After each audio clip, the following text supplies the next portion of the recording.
Okay, 101 class. You never know what kind of weather you're going to get here in New York City. It was freezing and rainy and dark yesterday, and it is warm and sunny and beautiful today.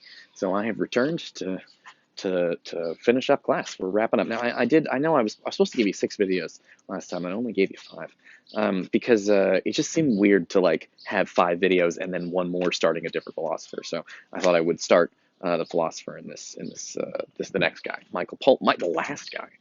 This class is focused on Plato mostly, but then there was and papers 1, 2, and 3 were about Plato. You had some other options for paper 3, but Plato's given the COVID, Plato's the easiest thing to write about because you know it well. So I would recommend doing paper 3 on Plato. Um, but then we had this final unit on David Foster Wallace and Michael Pollan. And both of those essays are about food, and you'll be writing about them for the in-class final exam. So, by the way, check the website every day the second week of May, because there's going to be information there about the final. So, see what you can do there, and just check it, and there'll be information about how to take the final exam. So, okay, looking good. Let's go talk about Michael Pollan.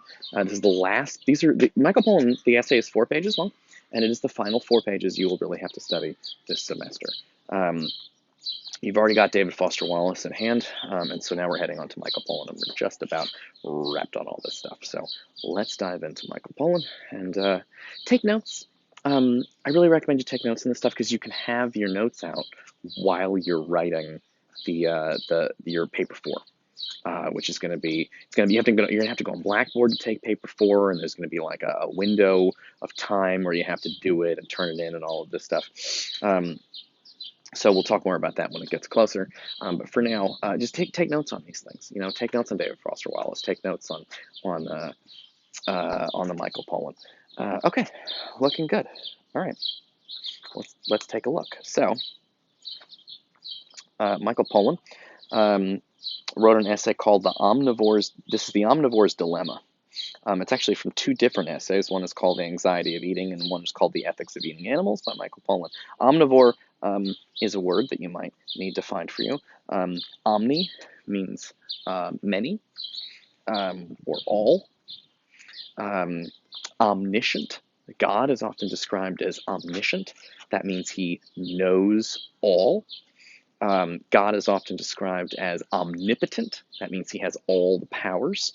The POT in potent, related to the POT in potion, means means power. A potion is a liquid that has magical powers. Potency is power. Impotency is a lack of power, although we almost always use impotency to refer to your dick having a lack of power, but it can actually be any kind of weakness. It tends to now, in modern day America, it refers almost exclusively to erectile dysfunction.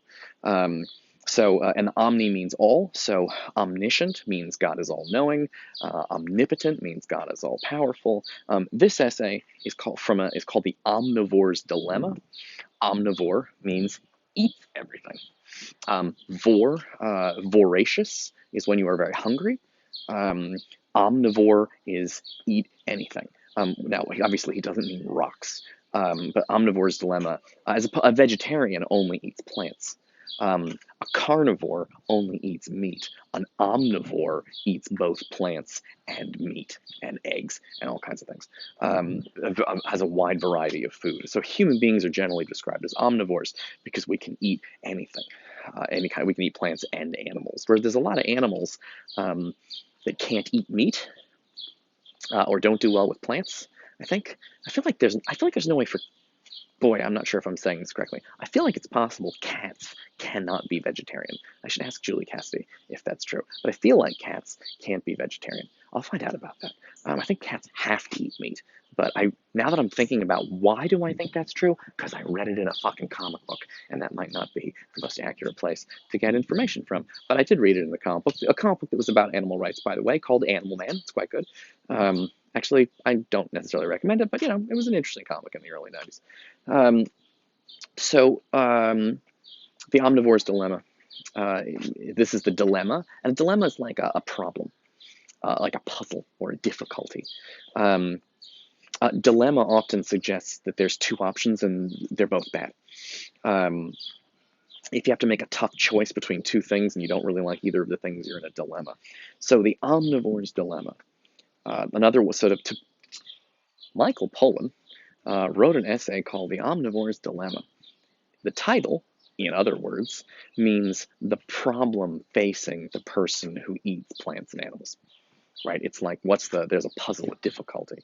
Okay, well, let's take a look at what the hell that difficulty is. And let's jump right in there with Michael Pollan in The Omnivore's Dilemma.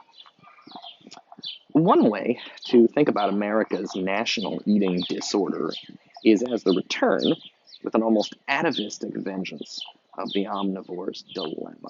Um, Atavistic here means primal.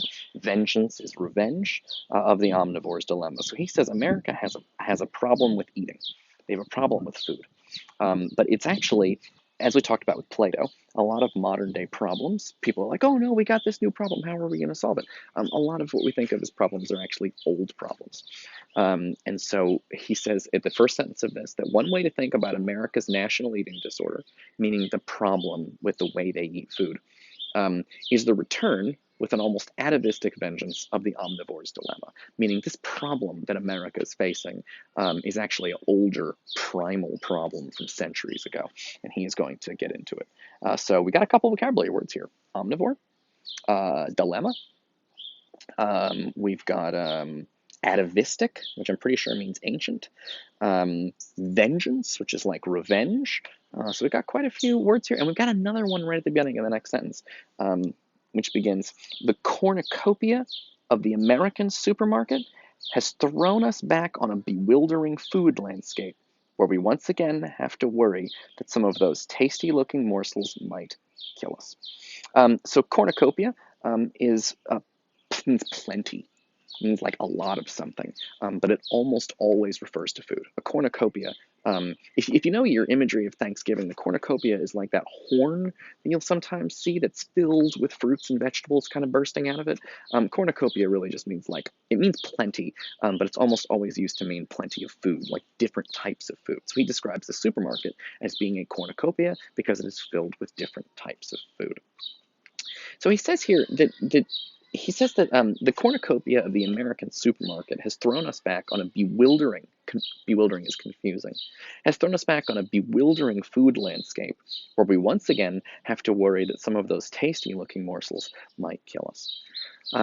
So he's talking here about one of the omnivore's dilemma is that in the olden days, human beings could eat everything, but they weren't sure what was safe to eat, right? You could eat the plants, you could eat the meat, but would any of that kill you?